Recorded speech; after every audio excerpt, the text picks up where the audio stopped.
I know you've stepped foot on a TEDx stage. So I wanted to ask you, what was that experience like? Like even preparing for it, what did you have to go through to prepare for that kind of thing?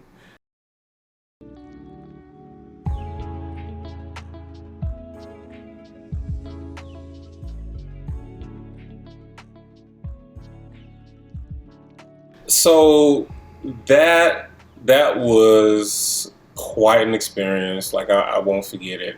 I remember when I was asked to be a speaker, and the team was so gracious. They already had like, so we want you to talk about like these things. Like they already had like ideas that they thought I would be great at speaking about, and I was talking about rest. And I'm like, okay, let's lean into that. Just chill. Chill mode. And what's interesting is that when you're a TEDx speaker or just a TED speaker, you are at that point the expert on that thing, or it's like positioned Mm, that you have a great knowledge or awareness of that thing, and you're like the person to share about this yeah. thing. And so um, on the front end, it was a little daunting because it's like, oh, so now I'm like this expert all of a sudden about this. And so there's no script, you're not reading lines. It's not like you're just remembering something that, like a play, it's not like Hmm. you're learning lines. Like all of this is coming from you. So like you're writing your ideas down, you're sharing, research or your opinions and all of that. And so in a way, it was a bit overwhelming from the Hmm. sense of like, this is about me and my perspective. Hmm. Like, I think me sitting with that and that people were willing to listen to my perspective and that be held in such high regard to be on a platform like TEDx was like a thing that I really just had to sit with, one. Yeah. Yeah. But then, like, all that has to happen before you do the work, like before you actually like write out how this is going to go. And so I had a 10-minute segment, and you have to basically talk for 10 minutes. There's no cue cards. There's no like you have to just remember it and just like give this talk.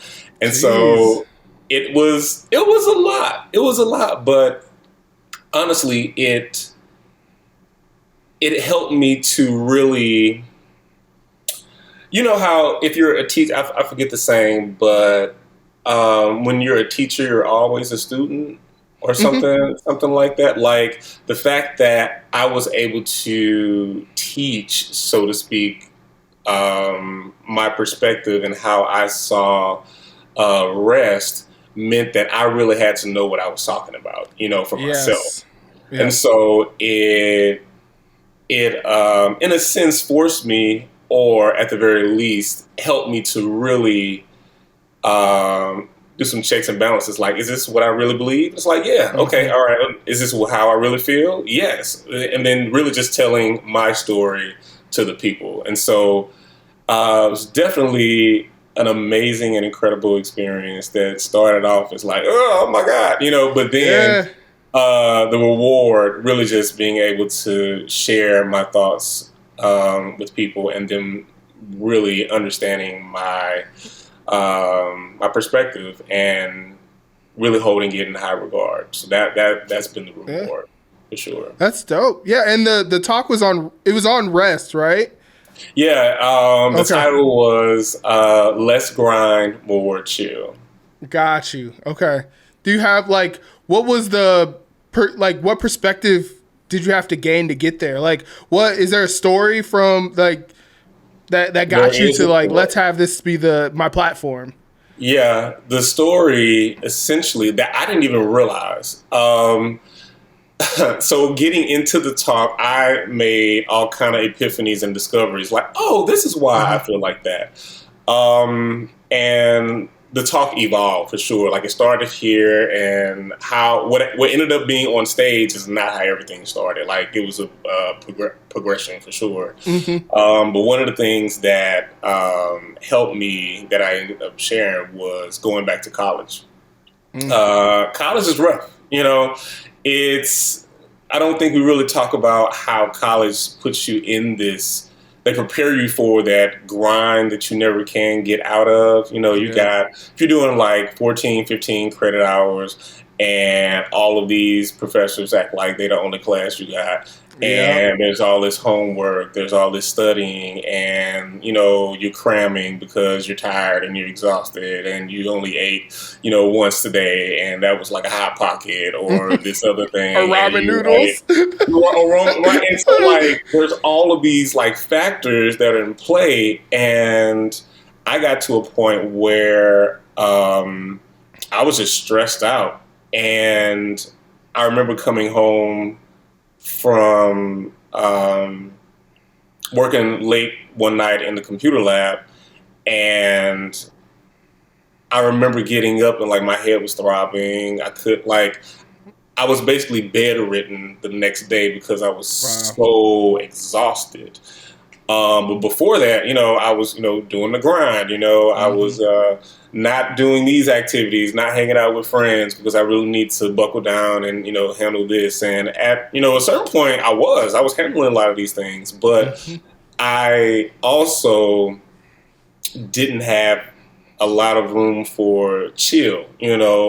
I wasn't getting proper rest. I wasn't eating properly. I wasn't really taking care of myself. I was just focused on making sure that I was getting work done because that's what I had in front of me. But when that morning I couldn't get out of bed happened, I was like, oh no, we ain't doing this. That's good. That's good. You realize that. Like, and I talk about that. I'm like that. I realized that like in college, and that was the beginning of the shift. I was like, I'm not going to be able to operate like this. And so, I got my work done, but I wasn't in a place of where like, that just trying to like get off and doubling down. It was like I lived. It was like, no, we finna go to this hangout. I'm gonna go to this. I'm gonna hang out with friends, and I'm gonna get the work done. But I'm not gonna let it be so consuming of my life that my life is just this. So yeah, for sure. I never even thought about that. College being the foundation for that grind mentality. Because it is. Like, there's a piece of it where you're like, well, someone's giving me, if you had student loans or you had, like, someone's giving me money to have to be here. I have to take it seriously. And this is the rest of my life. Yep. And you just don't, you're 18. Like, what do you expect me to do? I'm going to take it serious. And I had a lot of friends who were, like, sick. And you were, like, sick all the time, and I just, as an adult, I realized that's what burnout looks like. Like that's at that point you're not even alive. You're not, because you're not even tapped into what's going on in your body. So you ate trash, you didn't sleep, and then you are being asked a million things from these classes and these teachers. Yeah, I ended up getting high blood pressure during that time period. What? And like, yeah, it was bad, and I was like, they put me on some medication, and they were like beta blockers, so they really mess with your like personality and your mood. So I was just like kind of down after that, and then when I graduated, I was like, I gotta do something, I gotta make a change. So I worked out, started figuring out how to eat, and then it ended up going away. So I was good after that, but it was bad. And I never attributed it to college, because college was supposed to be this like positive experience that took me from being a high school kid to an adult. And it's like, that's a lot to put on something. It's the gateway to stress, being stressed out. Like, it's the gateway drug, if you will, to full burnout as an adult. I didn't make that connection until I started doing the talk, because like in my adult life, basically after college, I was pretty chill. I would have a glass of wine, at the end of the day, or I would like have, soothing music, or I would get into situations that seemed like it was about to stress me out or like take me over the edge. And then I would just like diffuse. I'm like, oh, I can't go here. And I didn't realize that a lot of that was attributed to what happened in college and why I viewed the world or why I would navigate things the way that I did. The talk helped me realize that, the reason why I'm like, we need to rest and all that is because of what happened to me in college. So, yeah. What'd you end up going to college for? So I went to Memphis College of Art, and it was for design arts, specifically graphic design, with emphasis in graphic design. Got you. Okay. Do you feel like it was worth it? Yes. I'll say yes. So I'm not originally from Memphis. I'm from East St. Louis, Illinois. Oh, really? That's where my mom's from. My mom's family's all from there. Yeah. People don't be knowing about East St. Louis. Yeah. But that's where I'm from originally. And so I went to a junior college there. Shout out to Flores and Valley. I got a really strong art really training from there. And I just continued education. And so that's what got me here in Memphis. I'm currently in Memphis now. But Memphis College of Art is where I continued education. And I'll say yes, it was definitely worth it. Mostly because it was about me getting here to Memphis. Okay. More than it was about the college itself. The college was the way to get me here in Memphis, for sure. Great people, great experiences with the people that I met and built with over time, and still have those contacts, today. Great, yeah. And so that's what that's what college is about, right?